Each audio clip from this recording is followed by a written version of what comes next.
Hey guys, tonight we're taking a sleepy stroll through a city you've probably never heard of. But once you're there, you'll wonder how the entire continent forgot it. Imagine this. It's twilight, and you're arriving in a massive metropolis, surrounded not by steel towers, but by carefully sculpted hills, thousands of them, stretching as far as your tired eyes can see. Giant wooden temples catch the last glow of the setting sun, casting long shadows over the soft earth. Children laugh in a language long gone. There's smoke rising from communal fires and a distant drumbeat that thumps just slightly slower than your heart. And here's your first reality check. You probably wouldn't last a week in this city. Not because they were violent, but because the sheer walkability, the insects and the dietary choices might confuse your modern stomach. So, before you get comfortable, take a moment to like the video and subscribe. But only if you genuinely enjoy what I do here. And hey, tell me where you're listening from and what time it is. Curious minds love company. Now dim the lights, maybe turn on a fan for that soft background hum, and let's ease into tonight's journey together. You walk along a river path, fireflies blinking around your ankles. It's quiet, save for frogs croaking in the nearby marsh. Then, up ahead, something breaks the landscape, an unnatural rise. A smooth slope of compacted earth, one of the mounds. But this is no burial site or forgotten hill. It's part of a living, breathing city. Welcome to Cahokia. Circa 1050 CE, this place was booming. The city is pulsing with activity. People mill about in homes made of thatched roofs and woven mats. Some structures elevated on wooden platforms to keep dry from floods. Children splash in streams. Traders haggle with foreigners bearing turquoise and obsidian. The smell of roasted squash and grilled fish wafts through the humid air. You might think, wasn't North America mostly empty before the Europeans arrived? Oh no, Cahokia was larger than London during this time. Historians estimate it held between 10,000 to 20,000 residents, possibly more when counting those in the outskirts. And unlike medieval London, Cahokia didn't have stone castles or cathedrals, but what it did have was harmony with the land, mostly. Let's not romanticize too much. There were still mosquitoes. Now the name Cahokia, that came much later. The people who built this city left no written records, and we still don't know what they called themselves. Cahokia was actually the name of a small Illini tribe that lived near the site in the 1600s. Imagine your hometown being called whatever was on the post-it note someone left centuries later. Here's a curious thing. You spot a child playing with a carved wooden figurine of a Birdman, the figure painted in red and black. The Birdman motif pops up all over Cahokia, often linked to power, war, or maybe spiritual flight. Some think it's a deity. Others argue it represents a real figure, a leader. Historians still argue whether this Birdman was worshipped, feared, or simply fashionable. You pass a group of women grinding corn at dawn, rhythmic and strong, chatting in a cadence that flows like the river. Every house has a small garden. You'll learn later that their farming skills were nearly supernatural in efficiency. No plows, no oxen, just strategic companion planting that made their fields hum with life. Suddenly, a man walks by with copper rings on his arms and shell beads around his neck. He's from the elite class, and you can tell by how everyone steps aside without quite bowing. Cahokia had layers of social structure, and while most people lived fairly communally, there were clear signs of hierarchy. Still, no stone thrones or gold goblets. Status here was more about who feasted with who, or who got buried with how many extra skeletons. We'll come back to that. As you walk toward the city center, it becomes clear this wasn't a village that grew by accident. It was a planned marvel. Elevated plazas, drainage ditches, ceremonial zones, and residential clusters, all laid out with an intent that suggests some serious engineering or divine inspiration, or both. One more detail you might miss at first glance. The mounds aren't random.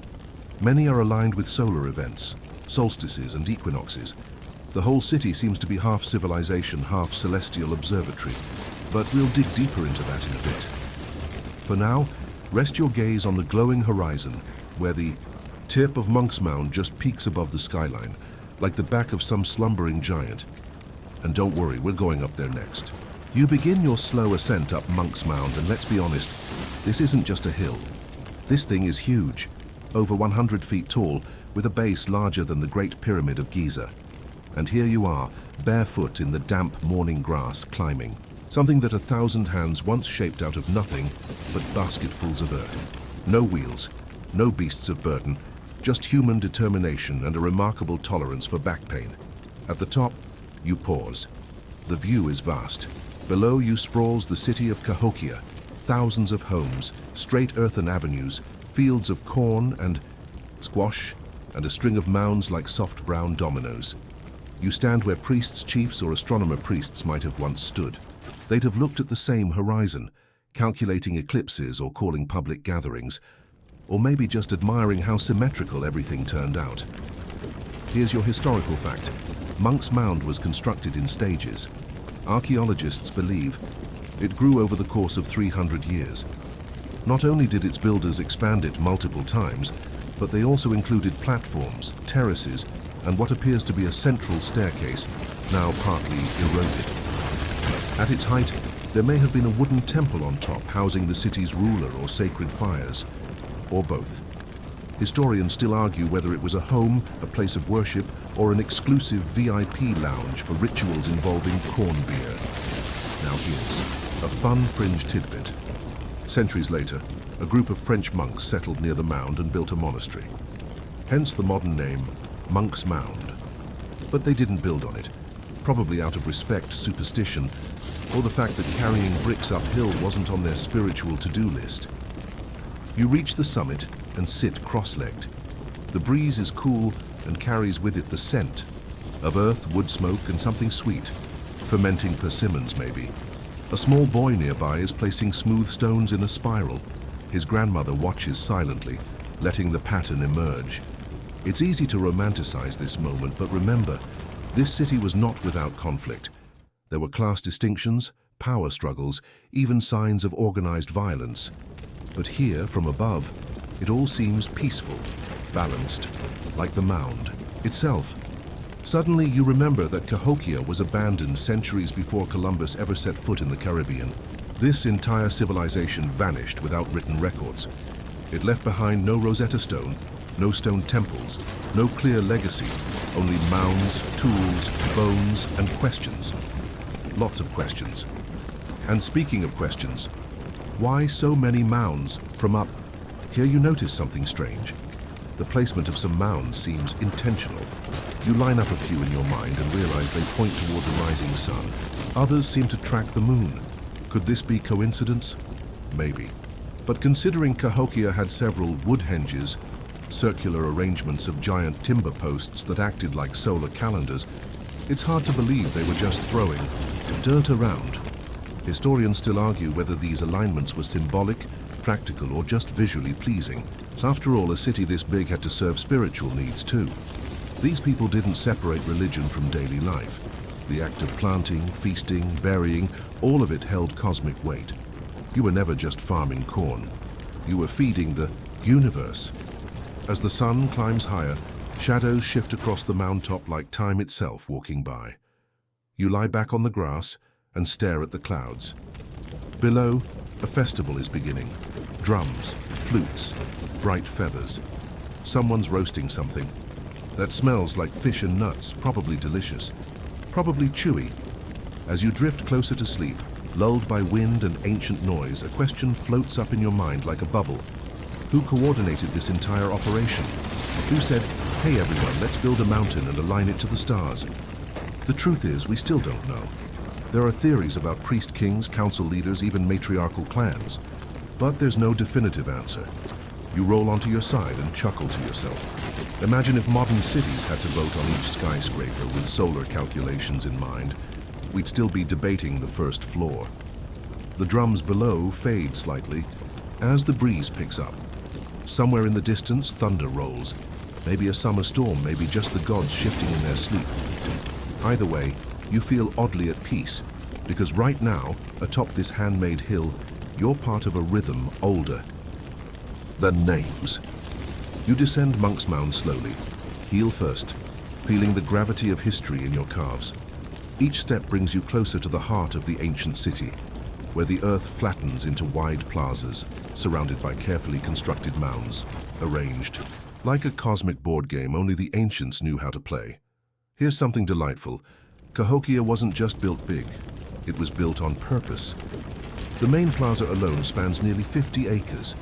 That's the size of 30 football fields, which frankly is a lot of real estate just to gossip with your neighbors and throw bean festivals. And yet, the layout is precise, almost mathematical. A few scholars argue it matches solar alignments. Others insist it's more about status and hierarchy. Historians still argue whether Cahokia's blueprint served spiritual symbolism or social order, or both, or neither. Very helpful, right? You move along one of the broad earthen avenues, feet padded on compacted clay. It's surprisingly smooth. These roads connected the ceremonial core with the outer neighborhoods, kind of like ancient expressways, minus the road rage. The air smells of ash and sun-warmed dirt. Children run barefoot, their laughter skipping across the plaza like stones across water.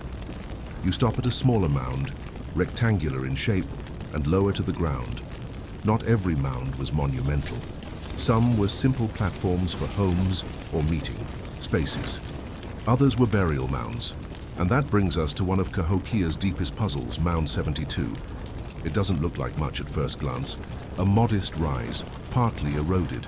But inside, a grave fit for a riddle. Archaeologists found a man buried with more than 20,000 shell beads arranged in a falcon shape. Fancy, yes, but wait. Also buried nearby, over 250 others, many of them young women, some in mass graves, some showed signs of ritual sacrifice. It's grim, yes, but also complicated. Some believe this man, the Birdman, was a ruler or spiritual leader. Others think he might have been symbolic, a stand-in for a mythic figure. Or maybe the grave is a layered burial, mixing separate events over time. Historians still argue whether Mound 72 represents a single moment of power and ritual, or a cumulative archive of many deaths, many stories. But even here, among bones and beads, there's an eerie sense of order. The placement of bodies, the artifacts, the orientation of the burial, nothing appears random. These people thought deeply about death, about transformation, maybe even reincarnation. You run your hand over the grass-covered mound and wonder what kind of stories were whispered during these ceremonies. As you stroll away, a man passes you carrying a woven basket filled with ears of corn, squash, and something that smells a little like garlic, but funkier. Welcome to Cahokia's pantry. And here's the thing. Cahokia thrived because it fed people, not just physically, but communally. Agriculture was at the core of its expansion. The Three Sisters planting method, corn, beans, and squash, grown together, created sustainable yields that could support dense populations. The roots supported one another literally. You kind of wish your houseplants had that sort of sibling bond. You follow the scent toward a gathering area where people are preparing for a communal feast. Large ceramic pots bubble over wood fires. There's cornmeal being stirred with river, mussels and squash slices, beans mashed with nuts, and baskets of dried fruit stacked high. No individual owns the feast. It's collective, celebratory. You get the sense that food here wasn't just nourishment, it was diplomacy. Sharing food was sharing power, and keeping bellies full, that was how you kept loyalty. Your gaze shifts to the horizon again. The sun is dipping, the sky burns orange and violet, and long shadows stretch from the mounds like sleeping giants yawning across the earth. Suddenly, a child offers you a cup made from a polished gourd. It's filled with something thick, warm, and sweet, maybe a fermented maize drink. You take a cautious sip. It's earthy, complex, like drinking a garden through a time machine. It tastes sacred. Around you, the city hums. There are no cars, no clocks, no phones. Just rhythms, drums, footsteps, the crunch of roasted seeds, the hush of stories told under woven canopies. You feel both out of place and entirely at home. And yet even now, you can't help but feel a whisper in your mind. Why did this world vanish? You exhale slowly. Don't worry, we'll get to that, but first there's something made of wood that might just rival Stonehenge. You make your way toward the western edge of Cahokia's central precinct, past gardens humming with insects and low houses that seem to melt into the earth. The grass under your feet grows wilder out here. The structures become sparser. But then something strange catches your eye. A ring of enormous wooden posts rising from the ground like a forgotten crown. This is Woodhenge. And yes, the name is borrowed from Stonehenge, because archaeologists love a good pun. But where Stonehenge is stone, obviously this is, well, wood. Big cedar logs, once painted, now gone grey with time. You step carefully between the posts, feeling their presence more than their purpose. There were actually multiple Woodhenges discovered at Cahokia, circular arrangements of timber, some over 400 feet in diameter. They weren't houses or fences, no roofs, just posts. So what were they? The leading theory? These were solar calendars. As in, on the winter solstice, the sun rises perfectly between two specific posts. You imagine a priest or sky watcher standing. In the center, arms raised to the dawn, shouting something dramatic like, "Behold, the sun returns." Or maybe just, "Okay everyone, time to start planting beans." Here's a mainstream historical fact. The alignment of these posts shows careful observation of the sun's path. The builders tracked seasons, solstices, and equinoxes, far more advanced than most assume of pre-Columbian North American societies. But here's a fringe theory for you. Some believe these Woodhenges had not just astronomical purposes, but also spiritual or even ritualistic ones. Maybe sacrifices occurred here. Maybe births were timed with the sun. Maybe couples proposed in the shadow of the equinox beam. Historians still argue whether these wooden circles were purely scientific, deeply religious, or a beautifully confusing blend of both. As you walk between the posts, a cool breeze stirs. You hear the creaking of timber, but it's probably just your imagination. Still, it's easy to feel watched here, not in a creepy way, more like remembered. Like you're stepping into a memory that the land itself keeps whispering. Off. To the side, a group of children draw in the dirt with sticks, sketching sunrises and moons, and what looks like a spiral. Their designs echo symbols archaeologists have found etched onto pottery shards. Spirals, circles, hands, birds. What did these symbols mean? No one knows for sure. You want to ask the children, but they dissolve into the wind as you blink. Nearby, a woman is weaving. Not baskets this time, but cloth, coarse from fibers pulled and twisted from dogbane or nettles. Cahokians didn't have sheep, but they dressed well nonetheless. Tunics, cloaks, ornamented belts, and the elite, they got feathers, lots of feathers. Turkeys were prized, not for eating, but for plucking. Imagine showing off your status with a turkey feather cape that rustles like dry leaves. You'd be the envy of every mound-top gamer. As the afternoon fades, you begin to understand just how complex this society was.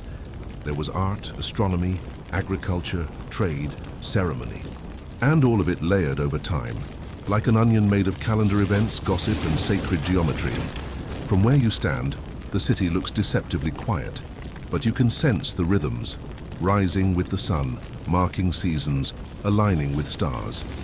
This wasn't chaos. This was pattern, and with pattern comes meaning. Still, the question persists. Why wood? Why not stone? Something that could last. Perhaps that's the point. Wood weathers. Wood vanishes. Like the people who built this place, it returns to the earth. Maybe they understood something we don't, that permanence is overrated. That memory lives not in monuments, but in rhythms. The sun begins to sink again, casting long shadows between the posts. You walk to the center and stand still, imagining you are the axis of the cosmos, the pole around which time turns.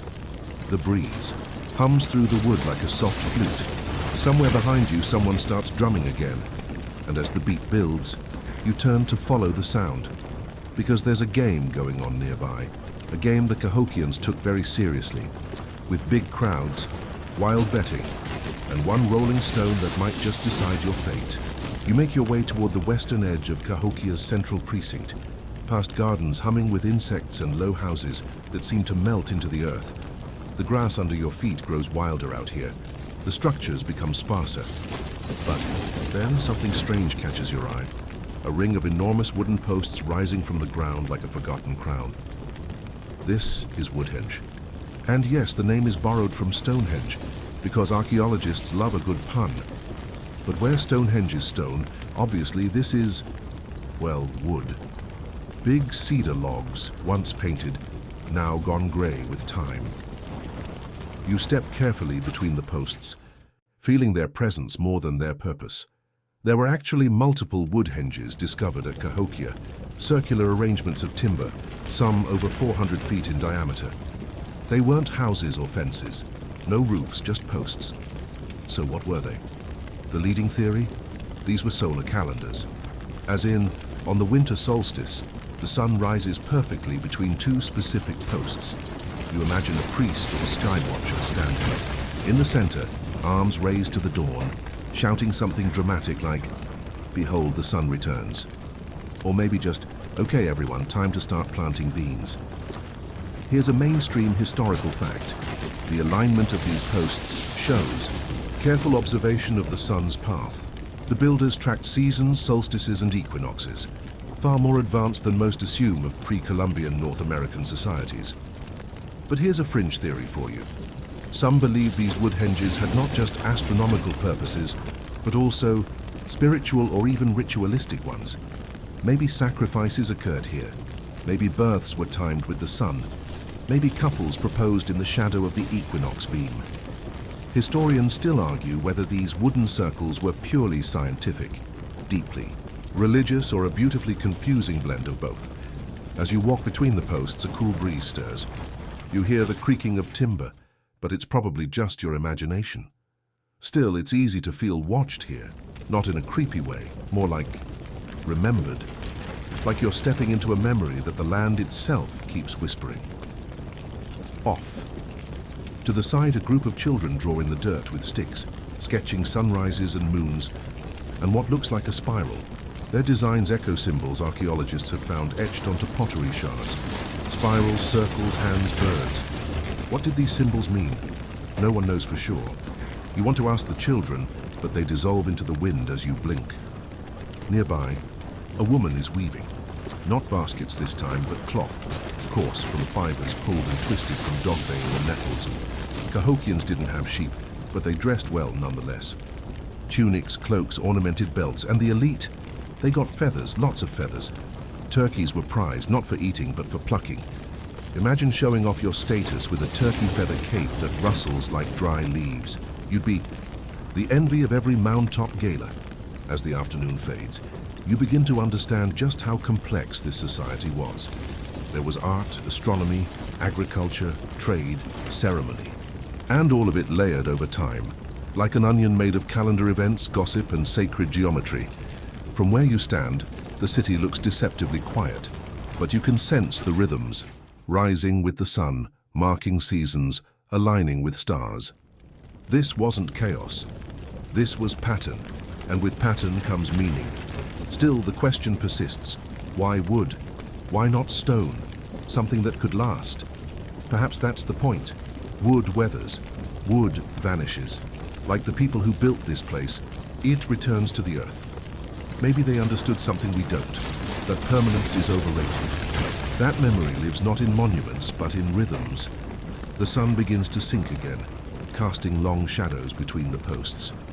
You walk to the center and stand still, imagining you are the axis of the cosmos, the pole around which time turns. The breeze hums through the wood like a soft flute.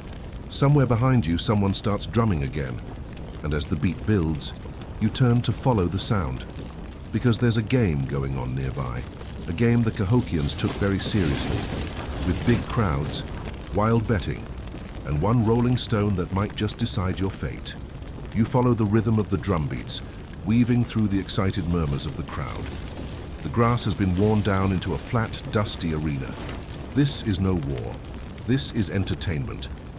And at the center of the action, two players crouch low, eyes locked on a perfectly smooth stone disc.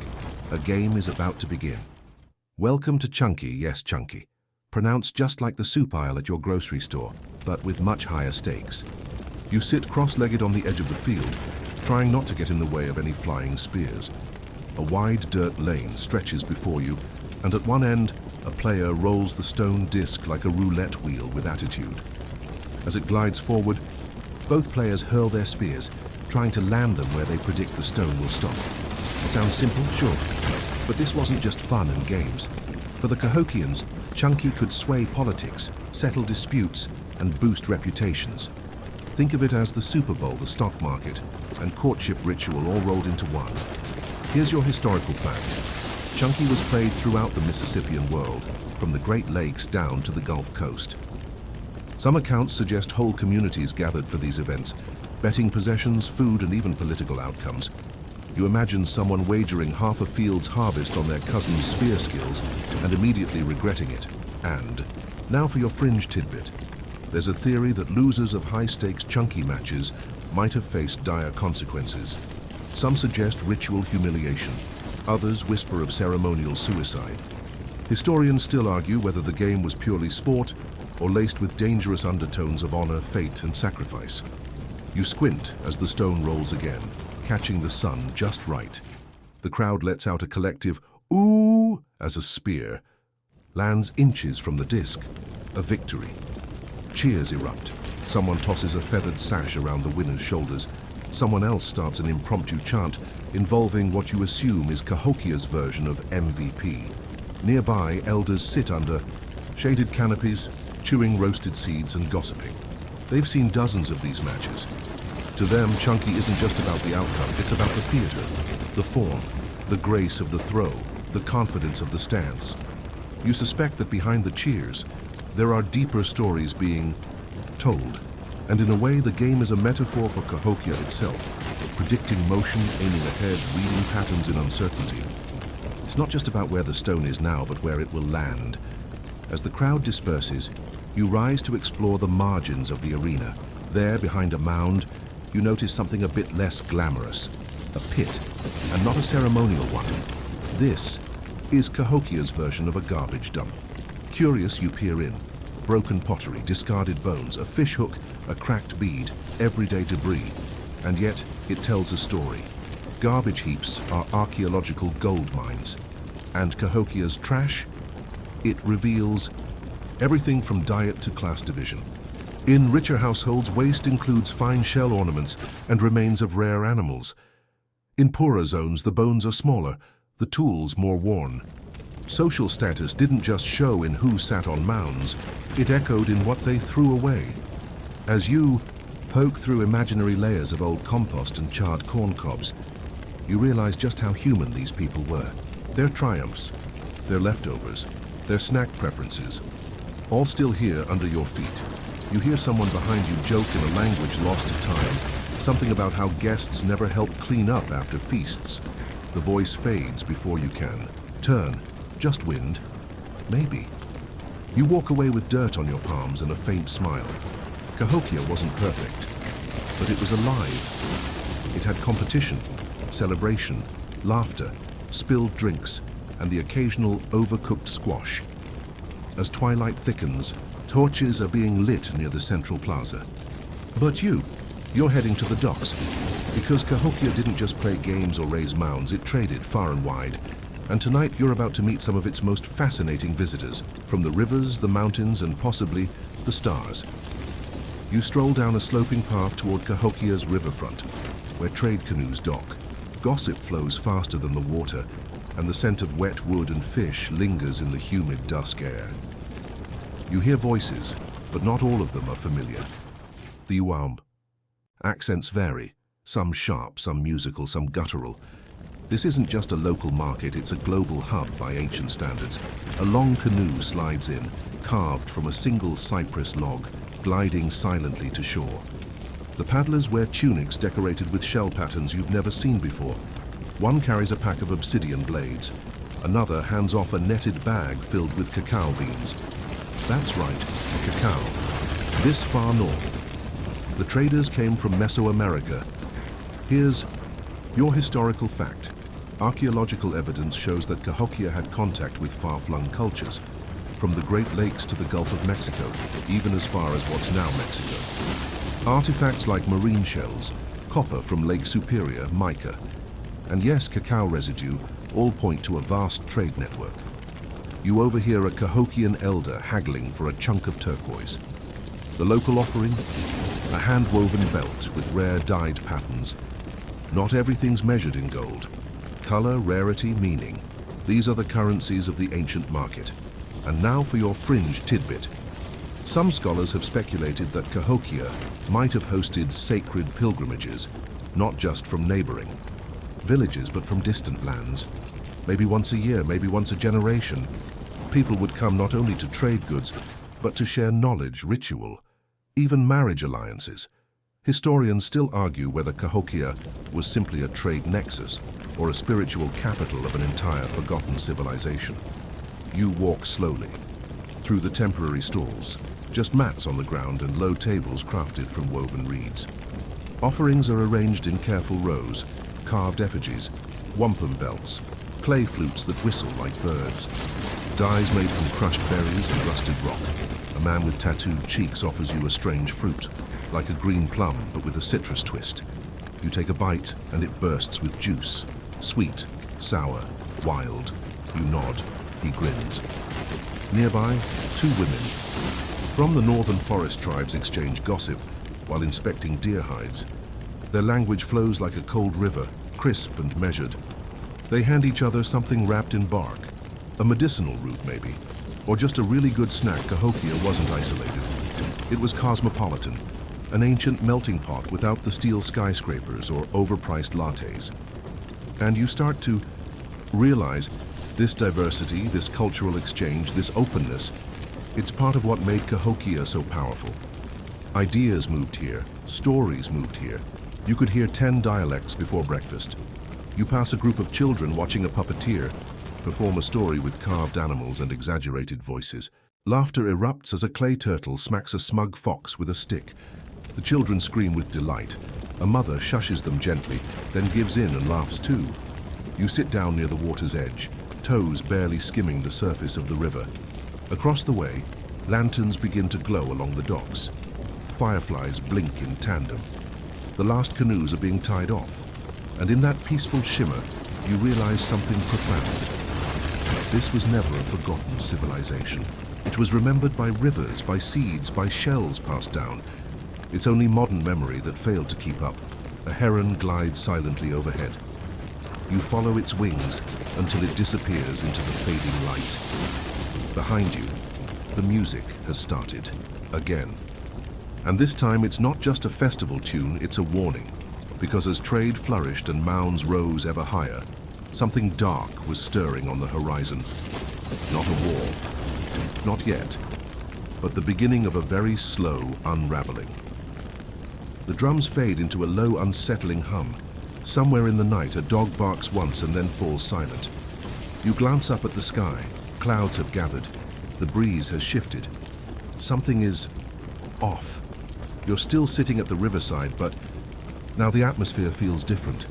Like the city is holding its breath. Maybe it's just the weather. Or maybe deep beneath the soil, the first threads of Cahokia's unraveling have begun to pull loose.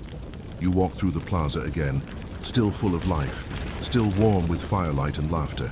But there are signs, tiny ones. A crack in a clay storage pot. A half-collapsed roof gone unrepaired. A delay in the planting rituals. Nothing dramatic. Nothing you'd notice unless you were paying attention. But you are. Here's a historical fact. By the mid-13th century, something began to shift. Cahokia, once teeming with people and pulsing with activity, started to show signs of decline. Fewer new constructions, more signs of fire damage, abandoned structures. The mounds stood, but the people were beginning to fade. You pass an elder crouched over a map made of etched bark. He points toward the river, muttering in frustration. Flooding, perhaps. The Mississippi and its tributaries have always been unpredictable. But this seems worse. Crops have failed in some areas, drought in others. Rumors travel faster than canoes. Now here's your fringe tidbit. Some researchers believe Cahokia experienced a series of natural disasters, massive floods, followed by prolonged droughts. Pollen samples and soil layers show irregularities, but others argue the causes weren't just ecological. Historians still argue whether Cahokia collapsed because of environmental factors, political instability, or a spiritual crisis. Or maybe, in true tragic fashion, all three. You keep walking and find yourself in the storage district, or what's left of it. Large granaries once stood here, elevated, sealed, the very symbols of Cahokian abundance. Now you see rats, the grain. Bins have gaps. Someone scrawled a red spiral on a nearby wall. You don't know what it means, but it doesn't feel festive. You duck into a gathering hut. Inside, a few figures are seated in tense silence. A priest, a clan leader, maybe both.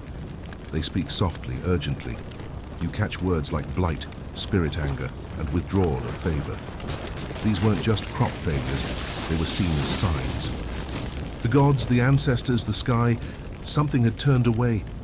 In the corner, a woman sings a lullaby to a child, but even the tune sounds uncertain. Minor key melodies tend to do that. You step outside again, the air suddenly thick with the scent of storm, and then comes the thunder, not from the sky but from the ground. A tremor, faint, but enough to rattle a nearby cooking pot. Earthquakes aren't unheard of here. In fact, Cahokia sits along the New Madrid seismic zone. You'd think a city built of earth would tremble with every rumble. But these mounds, they've endured worse.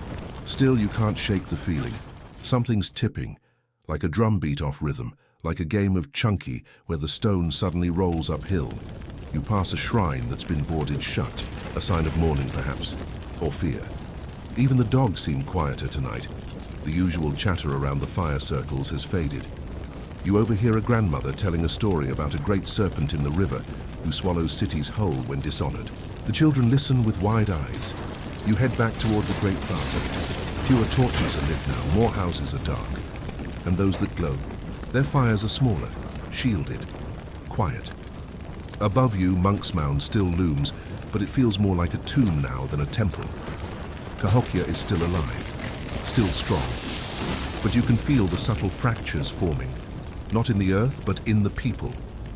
The unity that built this place is fraying, thread by thread. As you reach the edge of the plaza, a wind picks up. Leaves dance across the packed clay. You stop, you listen. Somewhere in the wind is a whisper, not in a language you know, but in a rhythm you recognize. It says hold fast, but also let go, you shiver. Not from cold, but from the knowledge that even great cities can vanish, not with a scream, but with a soft sigh. Dawn breaks reluctantly over the mounds, casting a pale orange haze across the silent earth. The festive smoke has thinned. The laughter is hushed. You stand in the middle of a once bustling plaza that now feels hollow. There's movement, yes, but less of it. As if the city has begun to forget itself. You walk toward a neighborhood you haven't visited yet, one nestled near the outer edges of Cahokia's vast footprint. Here, the houses are simpler, the gardens smaller, but even in modest corners, the evidence of greatness clings to the soil. These are the homes of artisans, workers, mothers, hunters, everyday people whose names were never carved into stone, but who built every inch of this place. You're greeted by a woman tending to a row of herbs. Her hands are cracked and red from cold mornings and clay. She offers you a leaf to chew. It's bitter, maybe a painkiller, maybe a digestive. You thank her with a bow, and she nods, already turning back to the soil. Life goes on, even when the sky starts to look elsewhere. Here's your historical fact. Evidence from the remains of these outer neighborhoods suggests that life here became harder as time passed. Malnutrition increased. Infant mortality rates rose. The difference between elite diets and commoner diets grew stark. The gap between the mound top and the mud hut widened. You pass a group of teenage boys gathering firewood, laughing about something one of them said. It strikes you how ordinary they are, how timeless. Their joke, whatever it was, would probably still work in a modern high school cafeteria. But their eyes flick nervously toward the center of the city. Even they feel it. Something's not right. As you continue, you reach an area where the mounds are smaller, more haphazardly built. These weren't constructed with the same care. Some even appear unfinished. You climb one just a few feet tall and find a scatter of bones at the top, animal, not human. Perhaps a discarded ritual, or just someone's discarded meal. Historians still argue whether these smaller mounds were sacred projects interrupted by crisis, or simply symbols of a society that had lost the will, or the unity, to finish what it started. Now for your fringe tidbit. One theory posits that as Cahokia declined, people began building mounds independently, without central direction, like trying to mimic the past, hoping that the mere act of piling dirt could bring back lost order. It didn't. But hope makes us do strange things. You walk into a partially collapsed structure, once a home, now just the outline of posts and the memory of fire. Charred timbers jut out like broken ribs. There's no one here, but a child's toy remains, a clay animal, half buried. You brush it off, and for a moment, you hear giggling in the breeze. Not everything vanished at once. That's the tricky part. Cahokia didn't go out with a bang. It faded, slowly. People left. Maybe not all at once. Maybe family by family, clan by clan. Some went north. Some followed the rivers. Some merged with other tribes. Their descendants live on. But the city, the idea of the city that faded like footprints in a spring flood. You pass a fire pit still smoldering. Someone was here recently. Maybe they'll be back. Maybe not. And then you reach the southern edge of Cahokia, where the river bends and the trees grow dense again. Here you find a small gathering, women weaving, a child stirring a pot, a man carving something with an obsidian blade. Life persists, smaller, quieter, but stubborn. You crouch beside the man and ask wordlessly what he's making. He holds up a small figure, the Birdman again, still watching, still flying. You look out. Over the land one more time. Mounds stretch into the distance like the vertebrae of a sleeping giant. Some are still strong, others are crumbling. But all of them whisper the same thing. We were here. We mattered, even if you forget. And then the woman nearby laughs, soft and sudden. The child tosses a seed pod into the fire and it pops. Everyone startles, then chuckles. Even now there is joy. Even now there is warmth. Cahokia is not gone. Not entirely. And you're not finished either. Because beneath this collapse lies something else, an origin story. The morning air is thicker now, moist with the promise of rain, tinged with wood smoke and loamy earth. You find yourself walking back toward the city's heart, but something tugs at your attention. A sound, a chant, a rhythm not unlike the one you heard at the chunky field, but gentler, less performative. You follow it. You emerge at the edge of a circular space, marked not by mounds or monuments, but by people.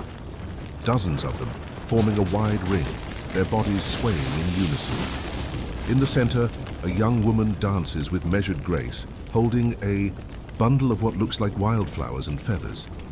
Around her, the ground has been carefully swept, etched with spiral patterns and lines drawn in ash. The entire scene feels sacred, yet utterly human. Welcome to one of Cahokia's rituals honoring the women of the river valley.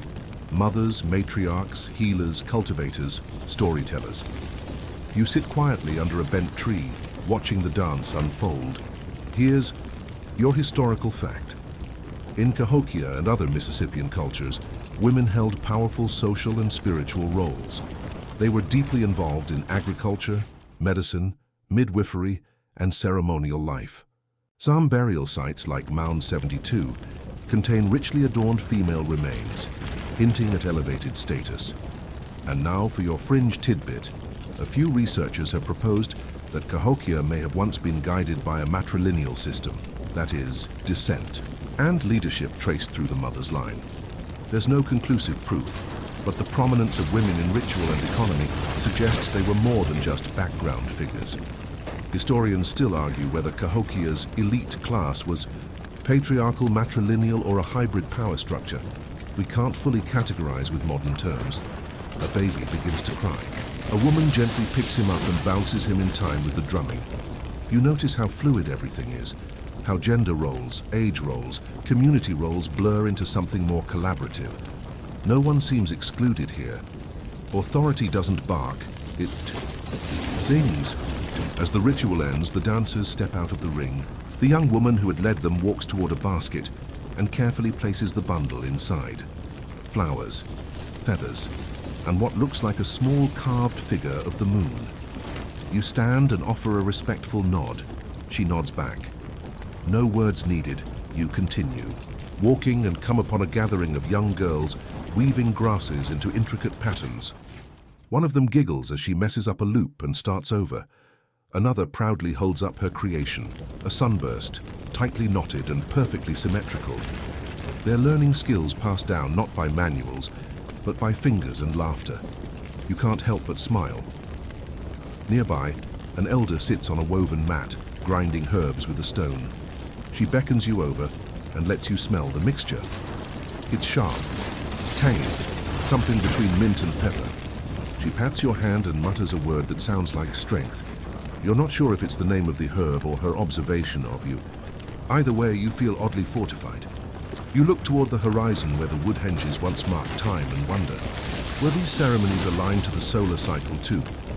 Probably. Everything here had rhythm, from planting and harvesting to mourning and celebrating.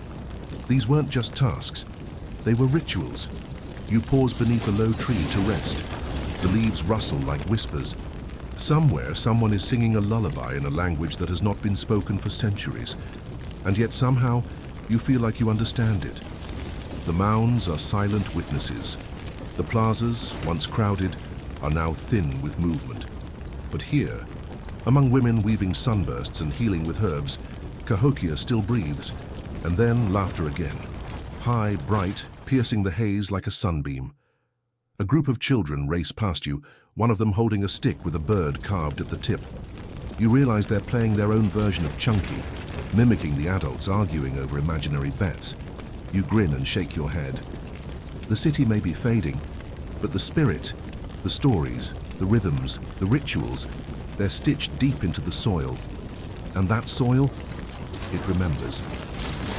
The morning air is thicker now, moist with the promise of rain, tinged with wood smoke and loamy earth. You find yourself walking back toward the city's heart, but something tugs at your attention. A sound, a chant, a rhythm not unlike the one you heard at the Chunky field, but gentler, less performative. You follow it. You emerge at the edge of a circular space, marked not by mounds or monuments, but by people. Dozens of them, forming a wide ring, their bodies swaying in unison. In the center, a young woman dances with measured grace, holding a bundle of what looks like wildflowers and feathers. Around her, the ground has been carefully swept, etched with spiral patterns and lines drawn in ash. The entire scene feels sacred, yet utterly human. Welcome to one of Cahokia's rituals honoring the women of the river valley, mothers, matriarchs, healers, cultivators, storytellers. You sit quietly under a bent tree, watching the dance unfold. Here's your historical fact. In Cahokia and other Mississippian cultures, women held powerful social and spiritual roles. They were deeply involved in agriculture, medicine, midwifery, and ceremonial life. Some burial sites, like Mound 72, contain richly adorned female remains, hinting at elevated status. And now for your fringe tidbit. A few researchers have proposed that Cahokia may have once been guided by a matrilineal system, that is, descent, and leadership traced through the mother's line. There's no conclusive proof, but the prominence of women in ritual and economy suggests they were more than just background figures. Historians still argue whether Cahokia's elite class was patriarchal, matrilineal, or a hybrid power structure. We can't fully categorize with modern terms. A baby begins to cry. A woman gently picks him up and bounces him in time with the drumming. You notice how fluid everything is, how gender roles, age roles, community roles blur into something more collaborative. No one seems excluded here. Authority doesn't bark, it sings. As the ritual ends, the dancers step out of the ring. The young woman who had led them walks toward a basket and carefully places the bundle inside. Flowers, feathers, and what looks like a small carved figure of the moon. You stand and offer a respectful nod. She nods back. No words needed, you continue. Walking and come upon a gathering of young girls weaving grasses into intricate patterns. One of them giggles as she messes up a loop and starts over. Another proudly holds up her creation, a sunburst, tightly knotted and perfectly symmetrical. They're learning skills passed down not by manuals, but by fingers and laughter. You can't help but smile. Nearby, an elder sits on a woven mat, grinding herbs with a stone. She beckons you over and lets you smell the mixture. It's sharp, tangy, something between mint and pepper. She pats your hand and mutters a word that sounds like strength. You're not sure if it's the name of the herb or her observation of you. Either way, you feel oddly fortified. You look toward the horizon where the Woodhenges once marked time and wonder. Were these ceremonies aligned to the solar cycle too? Probably. Everything here had rhythm, from planting and harvesting to mourning and celebrating. These weren't just tasks, they were rituals. You pause beneath a low tree to rest. The leaves rustle like whispers. Somewhere, someone is singing a lullaby in a language that has not been spoken for centuries, and yet somehow you feel like you understand it. The mounds are silent witnesses. The plazas, once crowded, are now thin with movement. But here, among women weaving sunbursts and healing with herbs, Cahokia still breathes, and then laughter again. High, bright, piercing the haze like a sunbeam. A group of children race past you, one of them holding a stick with a bird carved at the tip. You realize they're playing their own version of Chunky, mimicking the adults arguing over imaginary bets. You grin and shake your hand. The city may be fading, but the spirit, the stories, the rhythms, the rituals, they're stitched deep into the soil. And that soil, it remembers. The sun is high now, diffused behind a hazy veil of clouds, casting the entire city in a soft, silvery light. You wander down one of Cahokia's lesser-traveled paths, just beyond the ritual grounds, toward the southern edge of the site where noise thins and the mounds become smaller, more isolated. This is where the garbage piles begin. Not glamorous, but oh, the stories they tell. You find a midden, an ancient trash heap. Not just one, in fact, but a long, undulating ridge of discarded shell fragments, broken pots, charred bones, bits of textile, and cracked tools. You crouch beside it, brushing your hand gently over a cluster of beads dulled by time. A child's necklace? A broken bracelet? Or perhaps just the remains of a festival costume? Here's your historical fact. Cahokian middens are archaeological. Gold. What Cahokians threw away tells us how they lived, what they ate, how they cooked, what they wore, what mattered. Some areas reveal abundant fish bones and exotic shells, others mostly corn cobs and ash. The city's very stratification, its class system, is encoded in its leftovers. Now for your fringe tidbit. Some anthropologists believe the location and composition of these middens may have had symbolic meaning, not just practical use. The elite might have curated their refuse, displaying abundance even in what they discarded. Historians still argue whether Cahokia's trash heaps were purely utilitarian or also part of a cultural display of status and legacy. You dig a little deeper, mentally, not physically, and begin to reconstruct the rhythms of daily life. Here's a pile of cracked mussel shells, perhaps from a shared meal beside the river. There's a clay pot rim scorched from repeated cooking. Nearby, a broken figurine of a Birdman again, this time with faded pigment clinging to the grooves. Every object here was touched, used, valued, then let go. You walk further and begin to notice a pattern. Some middens are massive, heaps of debris over 6 feet tall and stretching dozens of yards. Others are neat, compartmentalized, the former likely from public feasts or elite homes, the latter more humble. It's not hard to guess who lived. Where you come across a wide plaza, not the grand central one, but a quieter, more intimate space, perhaps a neighborhood gathering spot. The remnants of small cook fires, a ring of stones, and several depressions where homes once stood. It feels lived in. You almost expect someone to step out from behind the mound and offer you a bowl of cornmeal stew. You sit on a flat rock and close your eyes. The city speaks in fragments. A bone flute trill, the crackle of fish skins on the fire, the gossip of grandmothers shelling beans. And in the background, always, the drumbeat of daily life. Suddenly, a breeze stirs the air and carries with it something unfamiliar. A smell like damp ashes and iron. You open your eyes. Ahead, a mound is blackened, scarred. Fire. You approach. Cautiously. The earth is charred, cracked, as if it had burned long and deep.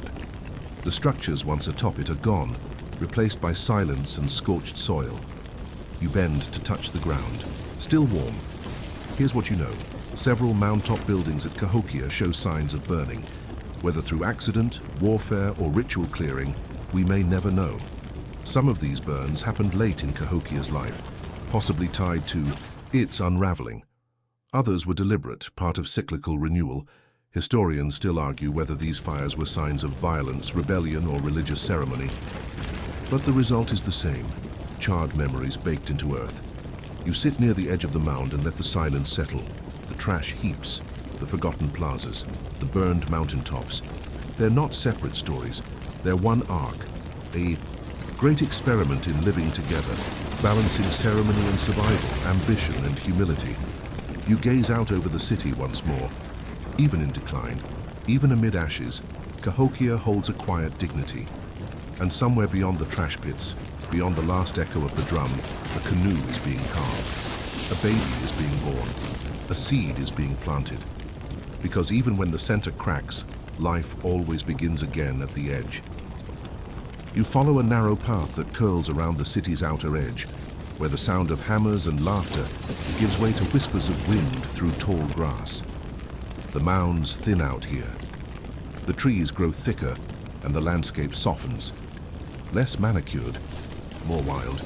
Yet something new emerges, signs of outsiders, of distant visitors drawn by Cahokia's gravity. You approach a small encampment, tents made of unfamiliar materials, woven with dyes that don't match local pigments. The people here wear different ornaments. Their words are harsher, their gestures broader. But they are not strangers in spirit. They are Cahokia's neighbors and foreign fans. Here's your historical fact. Cahokia was not an isolated empire. It had deep ties to other Mississippian cultures, stretching from the Great Plains to the Atlantic coast. Trade, marriage, festivals, and spiritual gatherings all brought people here. Shells from the Gulf, copper from the north, obsidian from the Rockies. They all converged in this city of earth and wood. A woman from the east gestures toward the central plaza, mimicking a ceremony she attended last season. She grins, then pantomimes dancing. You laugh with her, even without sharing her language. The meaning is clear. They came to witness, to celebrate, to be part of something bigger. Now here's your fringe tidbit.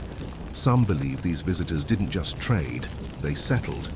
Archaeological digs show structures with foreign styles, hybrid tools and dietary habits that differ from Cahokian norms. Some scholars argue that small diasporas formed here, blending cultures into a new, uniquely Cahokian identity. Historians still argue whether Cahokia was a multicultural metropolis or simply a powerful magnet that pulled other peoples in temporarily. You sit beside a man carving something unfamiliar into a flat piece of river stone. The shape is abstract, maybe a symbol from his homeland, maybe a personal sigil. He offers it to you palm open. You decline with a smile, but he presses it into your hand anyway. A gift.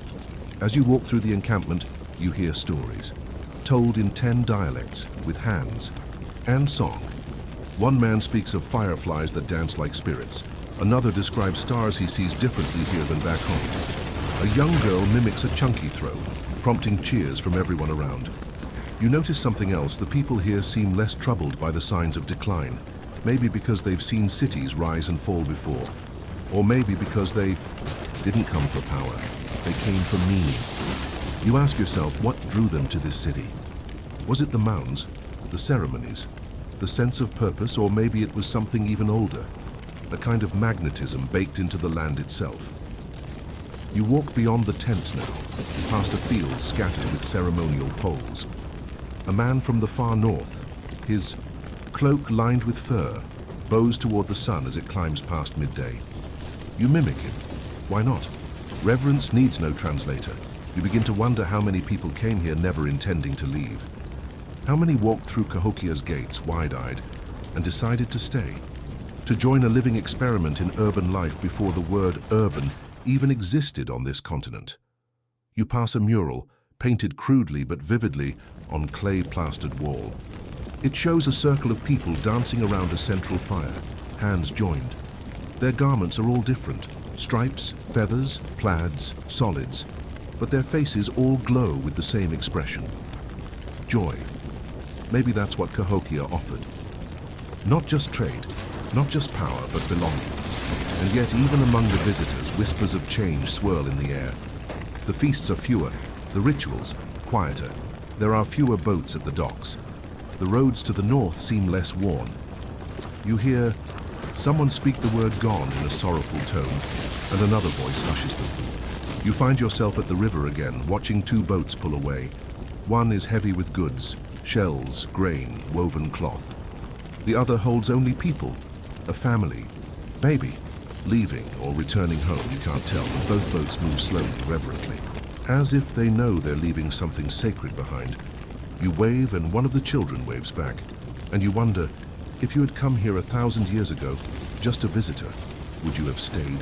Would you have joined in the dances, the rituals, the chunky games, or would you have left and before the storms came? Rain clouds press in from the west, low and heavy, cloaking the horizon in shades of grey.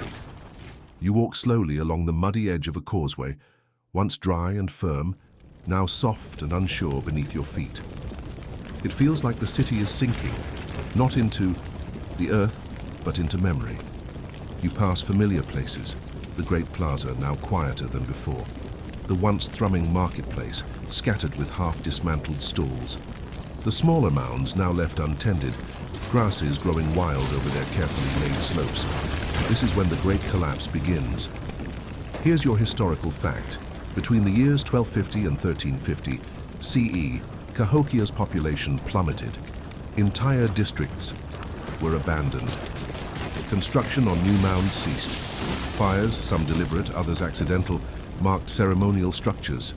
Water systems clogged. Trade routes went silent. The momentum that had built this ancient metropolis began to unravel. The rain begins as a mist, soft but persistent. You pull a woven shawl around your shoulders, pretending it helps. In the distance, you hear a low rumble, not thunder, but drums. Slower this time. Not celebratory, not festive, funereal.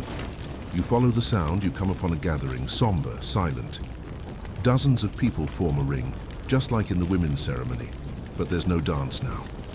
At the center lies a mound of offerings, dried corn, obsidian flakes, tokens of games past, and something else, fragments of burned wood, possibly from a temple. They are laying the city's spirit to rest. A man steps forward and begins to speak, not loudly, but with the weight of a leader who has already said too many goodbyes. His voice cracks. People lower their heads. Now for your fringe tidbit. Scholars suggest the collapse may have been preceded by civil unrest. Class tensions boiling over as food became scarce, rituals lost meaning, and authority weakened.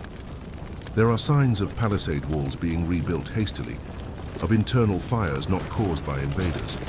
Historians still argue whether Cahokia fell from without or from within. The ceremony ends. No applause. Just the wind and the wetness and a few shared embraces. You wander further past abandoned homes. Roofs caved in, hearths cold. One house still has remnants of a meal on the ground. Smashed acorns, a few blackened berries, a shattered pot. Whoever left didn't get to finish dinner. You duck into a structure that's still mostly intact. The walls are lined with baskets and drying herbs. A child's handprint is pressed into the clay wall. Small, delicate, fading, you sit and listen. Outside, the rain gathers strength. You hear it tapping against thatched roofs, flowing through half-dug irrigation ditches, puddling in what used to be public gathering spaces. In the distance, a low wall collapses with a muffled thud. No one rushes to repair it. The city isn't empty yet, but it's hollow. The songs are fewer, the feasts are rare, the games half-hearted. A community built on rhythm and ritual now limps forward without music. You look up. A woman walks past, her arms full of dried beans, her gaze fixed ahead. She doesn't look at you, not out of rudeness, but because she's tired, because survival takes all her focus now. You follow her for a bit, watching as she joins a small group huddled beneath a canopy. No fire burns there, just quiet planning. Perhaps a journey ahead, perhaps another relocation. And you think back to Monk's Mound, how it once stood as a beacon, Now, even from this distance, you can see its edges are eroding. But Cahokia didn't vanish in a single moment. It dimmed, like a fire allowed to burn itself out, and though you don't know it yet, in a few hundred years, farmers will graze cattle over these mounds. Suburban families will drive past them on highways. Children will sled down their slopes unaware. But tonight in this rain, Cahokia is still breathing weakly, but still here. The storm passes overnight, leaving the ground soaked and quiet. You wake to mist curling between the mounds like breath, softening the ruins, blurring the edges of what's gone and what still remains. The city feels older now. Tired, yes, but calm. As if it knows something you don't. You step out from the shelter of a decaying shrine and begin walking toward a low ridge.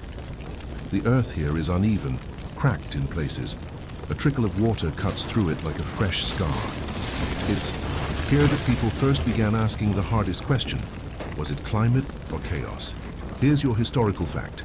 Geological and environmental studies of the region reveal major climatic shifts during Cahokia's decline.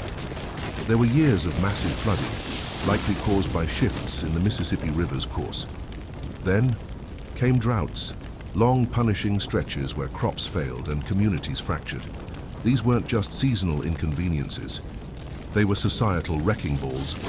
You kneel by the stream and run your fingers through the clay, thick, cold, and strangely sterile. Soil samples from similar sites have revealed abrupt changes in fertility. Crops that once thrived could no longer survive. The very earth had turned against its caretakers. Now here's your fringe tidbit. One theory suggests that these environmental shifts were worsened by the people themselves. Massive deforestation around Cahokia, cutting timber for structures, fuel, and expansion, may have destabilized the local ecosystem. Less tree cover meant more erosion. More erosion meant unpredictable flooding. And just like that, the city that conquered the land became victim to it. Historians still argue whether Cahokia's downfall was a freak climatic event or the slow bleed of human overreach.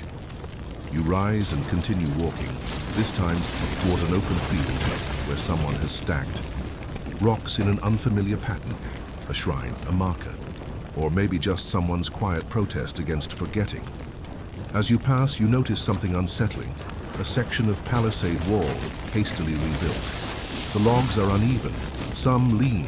It was done quickly, without care, perhaps in response to real or imagined threats. Maybe other communities turned against Cahokia. Maybe it turned against itself. Maybe hunger and fear made everyone suspicious. You enter a district once filled with artisans. Now it's eerily silent. Pots remain half-carved, looms abandoned mid-weave. A stone tool sits beside a fire pit that hasn't seen flame in months. You imagine a craftsman stepping away, expecting to return, but never did. And then you hear it. A low, rhythmic chant. Not joyful, not solemn, just steady. You follow it and come upon a woman crouched beneath a willow, arranging dried roots into bundles. She sings softly, not for an audience, but for herself. Her eyes are closed. She hums like the wind. Her hands never stop working. You sit across from her, and though she doesn't speak, she acknowledges you with a slight nod. This is grief, not the loud kind, the kind that settles deep, like sediment in the bones. You wonder how long she'll stay here, how long anyone will. Beyond her, the city sprawls, wider than before, yet emptier. Mounds loom like memories half remembered. Roads vanish into thickets, fires die without fuel. And yet you notice something new. A small clearing, freshly swept. In the center, someone has begun constructing a new mound, tiny, just a few feet tall. A child's work, maybe, or someone trying to remember what it felt like to build instead of bury. You approach it and press your hand into the earth. It's damp but firm. You leave an imprint, and for a moment it holds. Not everything is gone, because for every collapse there's a question that follows. What comes next? You turn from the new mound slowly, reluctantly, as if it's asking you to stay, to help finish it. But the city keeps calling you onward. There's one last place to visit before your journey through Cahokia ends. Not a mound, not a temple, but a place far from here, in time, not space.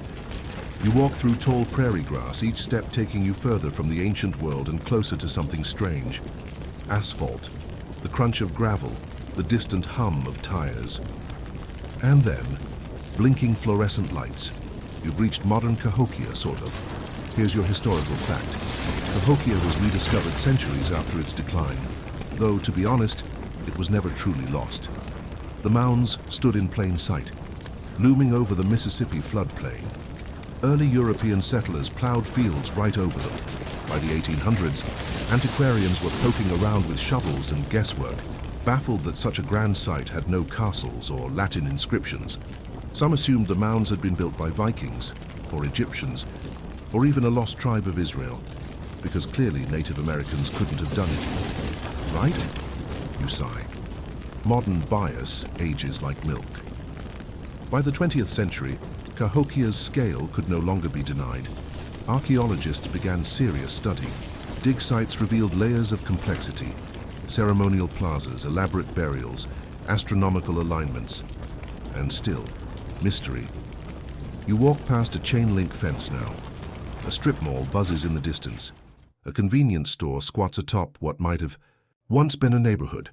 A Walmart looms not far from one of the site's satellite mounds. You blink. The past is still here, but dressed in cheap concrete and neon. Now for your fringe tidbit. There's a half-true legend that during parking lot construction near Monk's Mound, workers unearthed bones and quietly reburied them, unreported, to keep the project moving. No records exist, just stories, whispers. Historians still argue whether parts of Cahokia's sacred past were lost under strip malls or simply ignored. You walk toward Monk's Mound again, now part of a protected historic site. There's a visitor center, some brochures, a few interpretive signs, but the tourists are few. A jogger, a school field trip, a lone photographer waiting for sunset. You climb the stairs, modern ones, concrete this time, and pause at the summit. The view is different now. To the west, St. Louis. Its skyline jagged, the arch gleaming like a question mark. To the east, farmland, water towers, the slow crawl of interstates. But beneath you, Cahokia still. The same rivers, just more channelized. The same hills, just with fewer trees. The same stars mostly, if you can see past the light pollution. You sit, you breathe. You try to imagine the drums again. The feasts, the markets, the laughter, the cries. And for a moment they come back, a whisper on the wind. A footstep on damp earth, a girl's voice shouting in triumph over a well-placed chunky throw. They never truly left. And maybe, just maybe, the lesson isn't in the mystery of collapse. Maybe it's in the memory of effort. The effort to shape a society out of dirt and dreams, to build for people you'll never meet, to align your home with the stars, to believe that even if your city fades, your spirit might echo across time. You press your palm against the grass-covered mound and it holds you back just for a second. Evening settles softly over the landscape. The sun lowers itself behind the city skyline, and for a few fleeting moments, Cahokia belongs to both worlds, past and present. You descend the mound slowly, each step echoing with the memory of thousands who did the same, long before concrete steps or protective railings. Their feet pressed this earth smooth, yours merely follow. You wander one last time through what remains of the great plaza. The grass glows gold in the fading light.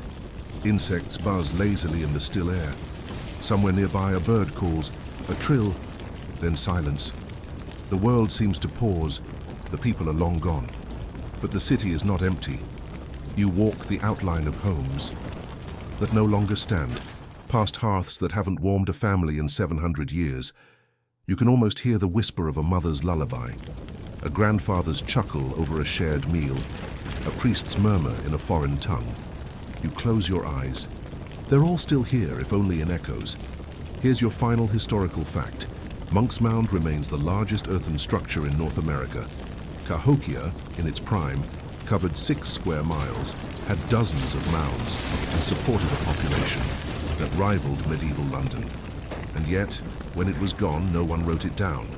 No chronicle, no grand final battle. Just silence. Now for your final fringe tidbit. One quiet theory suggests that Cahokia was never meant to last, that its rise and fall were part of a sacred cycle, that even the collapse was ritual, an offering to the gods, a surrender of hubris. Historians still argue whether the city died from disaster or design. The wind picks up, gentle and cool. You sit on a low rise beside a now forgotten mound, smaller than the rest, half reclaimed by roots and time. You lean back, palms pressed. To the earth, you feel the heartbeat again, not yours, not the city's, something older, a rhythm beneath the soil, slow, unbothered, as if the land is humming to itself, remembering. You lie down. The sky above you shifts from gold to lavender to deep, comforting blue. A few stars begin to appear, first faint, then sure of themselves. The same stars Cahokians once watched, the same constellations they aligned their lives to. You wonder if they made wishes. You wonder if any of them were about you. The last of the light fades. The grass sways in slow arcs around you.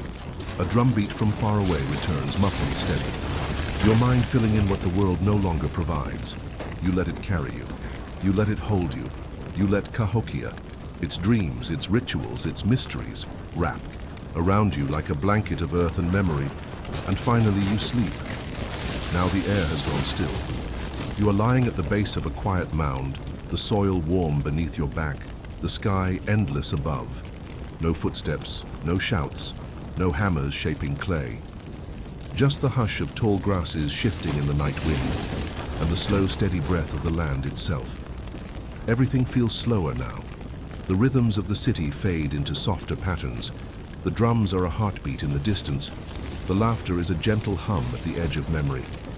The feasts are only lingering scents in the breeze. Even time has grown tired.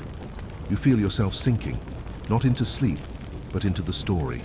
Not watching history, but drifting inside it. Like a leaf in the Mississippi, floating past half-built. Temples and forgotten paths. You are a whisper, a footstep, a single bead in a buried necklace. You do not need to know how it ended. You do not need to know why they left. What matters is that they were here, that they built, that they sang, that they dreamed. And now you carry that dream, quietly, gently, like a sacred bundle passed between centuries. Let your breath slow, let your shoulders soften, let the stars above you be the same stars that guided their journey. And know that somewhere, beneath layers of soil and time, the earth remembers every step you've taken tonight. Sleep well, traveler. The mounds will still be here in the morning.